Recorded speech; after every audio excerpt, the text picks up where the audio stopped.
மேடையில் வைத்து அசிங்கப்படுத்திய அமித்ஷா ஒரு பெண் அப்படின்றதுக்காக இந்த மாதிரி பண்ணாரா? இல்லை அதாவது ஆணாதிக்கம் அப்படின்னு சொல்லக்கூடிய அந்த வார்த்தைக்காக அமித்ஷா இந்த வேலையை பண்ணாரா?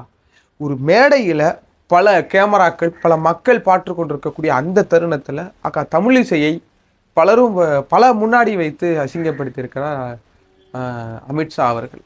இந்த அமித்ஷாவுக்கு பெரும்பான்மை கிடைக்காம கூட்டணி கட்சியால் உள்துறை அமைச்சராக மீண்டும் பதவியேற்ற இப்பவே இவ்வளோ அடாவடித்தனம் இருக்கு அப்படின்னா, இன்னும் ஒரு பெரும்பான்மை பெற்று 272க்கு மேலே அவங்க சுயப்பாய் பெற்றிருந்தாங்க அப்படின்னா இவருடைய ஆட்டம் எந்த அளவுக்கு இருந்திருக்கும் அப்படின்றத பாருங்க. ஜெண்டா அவர்களுக்கு இந்த ஜெண்டா அப்படின்னு சொல்லியாருன்னா அமித்ஷா அவர்களை தான் சொல்லுவாங்க. ஏன் இன்னும் சாரங்கபாணி அந்த அவர்களை கூட ஜெண்டாவா பார்த்து நம்மளால முடிஞ்சுது.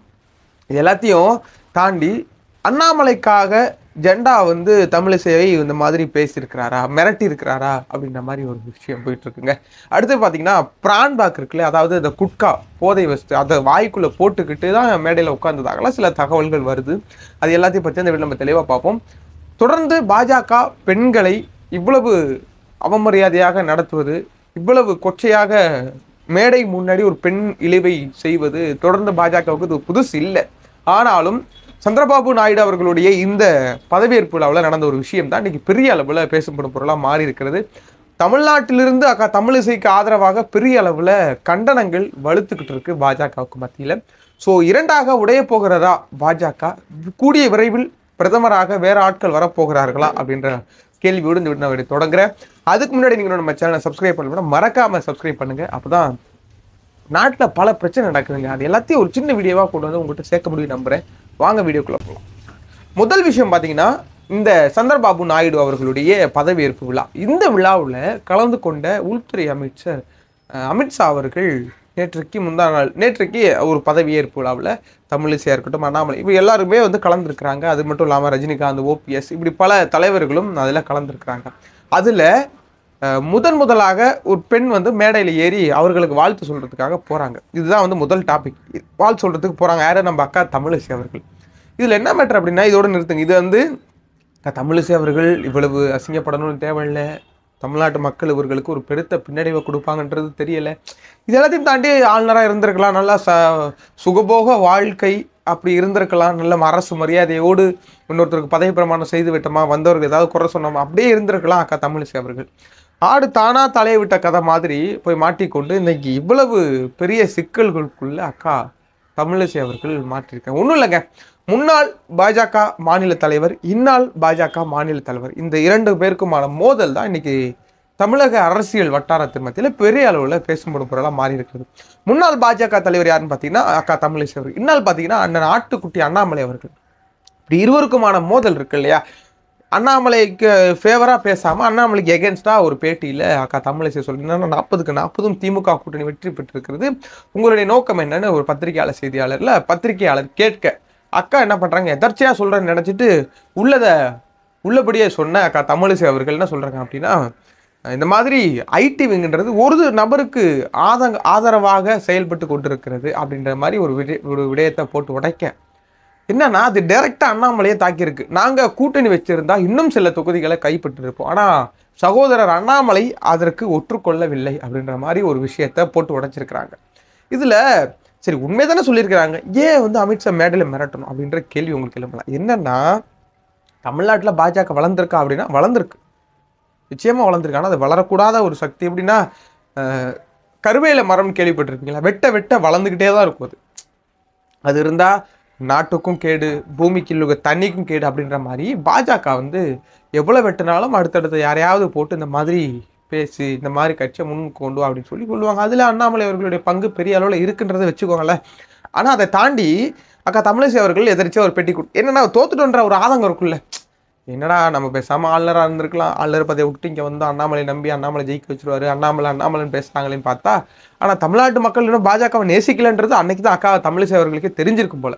ஸோ ஒரு பல லட்சம் ஓட்டுகள் வித்தியாசத்தில் இங்கே தென் சென்னையில் அக்கா தோக்குறாங்க. கோயம்புத்தூரில் அண்ணாமலை காலியாகிறாரு, அது வேறு விஷயம்னு வச்சுக்கோங்க. ஆனால் இந்த இரண்டு பேருக்குமான மோதல் பெரிய அளவில் டெல்லி, அதாவது பாஜகவினுடைய தலைமை டெல்லியிலிருந்து அண்ணாமலைக்கு நோட்டீஸ் அனுப்பப்பட்டிருக்கிறது. என்ன அப்படின்னா, இந்த மாதிரி உங்களுடைய செயல்பாடு குறித்து எங்களுக்கு நோட்டீஸ் வேணும், உங்கள் மேலே சொல்லக்கூடிய இந்த அவதூறுக்கு எங்களுக்கு மேலே அவதூறுனா ரொம்ப பெருசாக இல்லை, இந்த மாதிரி கூட்டணி வச்சு தான் ஜெயிச்சிருக்கலாம்னு சொல்கிறாங்களே, அதுக்கு நீங்கள் என்ன சொல்ல வரீங்க, என்ன விளக்கம் கொடுக்குறீங்க? கூட்டணி இருந்திருக்கலாமா? ஒருவேளை எடப்பாடி தலைமையிலான அந்த அதிமுகவோட கூட்டணி இருந்தால் ஏதாவது 2-3 கிடைச்சிருக்குமோ? பாமகவில் அன்புமணி ராமதாஸ் அவர்களுடைய மனைவி சௌமியா அன்புமணி ஜெயிச்சிருந்தாங்க அப்படின்னா அவர்களுடைய ஆட்டம் தாங்க முடியாது இல்லையா? ஆனால் அதற்கும் மக்கள் வந்து பதிலடி கொடுத்துருக்குறாங்க.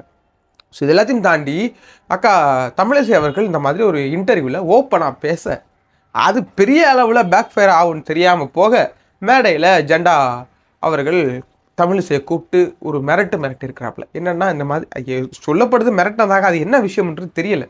மேபி அதாவது அவர் குட்கா போட்டுக்கிட்டு உட்காந்ததாக, ஒரு அந்த வட மாநிலத்தை சார்ந்தவர்ன்றனால குட்கா அவர்களுக்கு ரொம்ப ஈஸியாக இருக்கும். ஆனால் தென் மாநிலங்களில் அதுவும் பதவியேற்பு விழாவில் மேடையில் குட்கா போட்டு உட்காந்தது என்பது ஏற்றுக்கொள்ள முடியாது. ஒரு அரசியலமைப்பினுடைய அதற்கு பாலாக அரசியலமைப்பின் ரீதியாக தான் சட்டம் ஏற்ற போகிறாங்க, ஒரு முதலமைச்சரை அந்த பதவி ஏற்க போகிறார். அப்போது நீங்கள் அந்த குட்காவை வாயில் போட்டுக்கொண்டு உட்காடுறீங்க அப்படின்னா நீங்கள் யாருக்கு எவ்வளோ மரியாதை கொடுக்குறீங்களோ நம்மளோட அரசமைப்பு அந்த புத்தகத்திற்கு நீங்கள் கொடுக்கக்கூடிய மரியாதை அவ்வளோதான். அரசமைப்பின்பால் இந்த பதவியேற்புலாம் நடக்குது, இந்திய அரசமைப்பின்பால் அப்படின்னு தான் ஆரம்பிப்பாங்க. ஆனால் அந்த மாதிரி ஒரு ஃபங்க்ஷனில் கூட நீங்கள் ஒரு குட்கா பயன்படுத்தி கொண்டு இவ்வளவு தெனாவட்டா அந்த மேடையில் போக்களால் பார்க்க முடிகிறதுன்றதை நாங்கள் வீடியோக்குள்ளே பார்க்க முடிஞ்சது. நல்ல வேளை நீங்கள் அறுதி பெரும்பான்மை உங்களுக்கு கிடைக்கலன்றதான் எனக்கு ரொம்ப சந்தோஷம். கிடைச்சிருந்து கூட்டணி கட்சிகள் தயவு இல்லாமல் அவங்க ஆட்சி அமைச்சிருந்தாங்கன்னு வச்சுக்கோங்களேன், அவருடைய நிலைமை என்ன ஆயிருக்குன்றத இன்னைக்கு நினச்சா எனக்கு பயமாக இருக்குது. யாக்கா தமிழிசை விவகாரத்தில் இருந்து ஒரு பெண் பாஜகவுக்கும் பெண்களுக்கும் ஆவாதுன்றது ஒரு, ஆனால் இன்னைக்கு பார்லிமெண்ட் அந்த சட்டசபையில் ஒரு குறிப்பிட்ட ரீதியாக பெண்களுக்கு இடம் ஒதுக்கீடு கொடுக்கப்பட்டிருக்கிறது. ஆனால் அதில் இஸ்லாமியர்களுக்கு சுத்தமாக ஒரு பர்சன்டேஜ் கூட இடம் இல்லைன்றது நம்ம எல்லாருக்கும் தெரிய வேண்டிய விஷயம், தெரிஞ்சுக்கூட விஷயம்.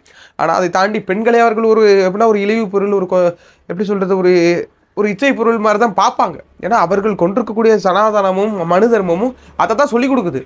பெண்கள் என்பது உனக்கு அடிமையாக இருக்கணும், உனக்கு சேவை செய்யணும் அப்படின்றது தான் அவர்களுடைய ஒரு தர்மமாக கூட இருக்குது. ஆனால் இந்த ஆர்எஸ்எஸ் பின்பற்றில் வந்தவர் தானே அமித்ஷா, ஒரு அண்ணாமலைக்காக நீங்கள் வந்து இவ்வளவு பண்ணுற தப்பு அப்படின்னு சொல்லிட்டு தனிப்பட்ட முறையில் கண்டிக்கிறது ஒரு கட்சியினுடைய தலைவர், ஒரு உள்துறை அமைச்சர், நம்ம கட்சி இன்னும் கொண்டு போகணும், நீங்கள் தனிப்பட்ட முறையில் பேசக்கூடாது அப்படின்னு சொல்கிறது ஒரு விதமாக இருந்தாலும், பல பேருக்கு முன்னாடி இப்படி மிரட்டுறது, அது ஒரு பெண்மணியை, முன்னாள் ஆளுநரை, முன்னாள் தமிழ்நாடு பாஜக தலைவரை, ஒரு மருத்துவரை நீங்கள் இவ்வளவு கொச்சையாக மிரட்டுவது என்பது ஏற்றுக்கொள்ள முடியாதது. ஆக ஒரு பெண்ணை இந்த அளவுக்கு இழிவுபடுத்துறீங்க அப்படின்னா உங்ககிட்ட இருக்கிற அந்த அதிகாரம் தானே. இதை பார்த்தாவது சில பெண்களோ, சில வட மாநில பெண்களோ, ஓட்டு போடக்கூடிய நபர்களோ இதை பார்த்து திருந்தணும். நம்மளுக்கும் இந்த நிலைமை தான் வரப்போகிறது. அதிகார பலத்தில் இருந்த தமிழிசை அக்காவுக்கு இந்த நிலைமை அப்படின்னா நம்மளுக்கு எந்த மாதிரியான ஒரு நிலைமை ஏற்படும் அப்படின்றத புரிஞ்சுக்கணும். நிறைவா அக்கா தமிழிசைக்கும் அண்ணாமலைக்குமான மோதல் வந்து டெல்லி தலைமைக்கு போய் பாஜக சம்பந்தப்பட்ட முக்கிய தலைவராக இருக்கக்கூடிய ஜெண்டா வந்து இங்கே மிரட்டி இவ்வளவு வேலைகள் நடந்து இன்னைக்கு அக்கா அவர்கள் ரோஷம் வந்து நீங்கள் என்னை கொச்சப்படுத்துறீங்க, கேவலப்படுத்துறீங்க, நான் எதுக்கு அந்த பதவியில் இருக்கிறேன், எனக்கு வேணாண்டா அப்படின்னு சொல்லி தூக்கி போடுவாங்கன்னு பார்த்தா அதுதான் இல்லை. ஒரு செய்தியாளர் சந்திப்பு ஏர்போர்ட்டில் கேட்குறாங்க, தெரிச்சு விட்றாங்க, என்ன பிரச்சனையே அமித்ஷா அவங்களை இப்படி பேசுகிறாருன்னா ஒன்றும் இல்லை, நத்திங் டு வரின்னு சொல்லிட்டு காரில் போய் ஏறது நம்மளால் பார்க்க முடிகிறது. இந்த அளவுக்கா தனக்கு ஏற்பட்ட இந்த மரியாதை, சுயமரியாதையை இழந்து அந்த கட்சியில் இருக்கணும், அந்த பதவி தேவை அப்படின்றத தமிழிசை அவர்கள் எப்போது உணரப் போகிறாங்க அப்படின்றது தெரியல. அவங்க சொன்ன அந்த டாபிக் ரொம்ப ரொம்ப உண்மை. இதை தான் வந்து காங்கிரஸும் திமுக அதிமுகலாம் பல வருடங்களாக இது பண்ணிகிட்டு இருக்காங்க. கூட்டணி வைங்க, தனியாக உங்களால் இங்கே எதுவும் பண்ண முடியாதுன்றது. அதை தாண்டி அண்ணாமலை வந்து நான் ஜெயிப்பேன் அப்படின்றத ஜெயிக்க முடியலையே அப்படின்ற ஒரு ஆதங்கம் தான் இன்றைக்கி வந்து ஜெண்டா வந்து மேடையில் கூப்பிட்டு தமிழிசையை மிரட்ட. சரி, இது எல்லாத்தையும் தாண்டி ஒரு முன்னாள் மாநில தலைவர் கூட பார்க்காம மேடையில் இந்த அளவுக்கு ஒரு சம்பவத்தை செஞ்சுருக்கிறார், ஒரு குட்கா போட்டுக்கிட்டு பேசியிருக்கிறார் அப்படின்றத ஏற்றுக்கொள்ள முடியாது. அக்கா தமிழிசையினுடைய நிலைப்பாடு என்ன அப்படின்றத நம்ம அடுத்த வீடியோவில் பார்ப்போம். அக்கா தமிழிசை அவர்கள் ராஜினாமா செய்ய போகிறாரா விரைவில்?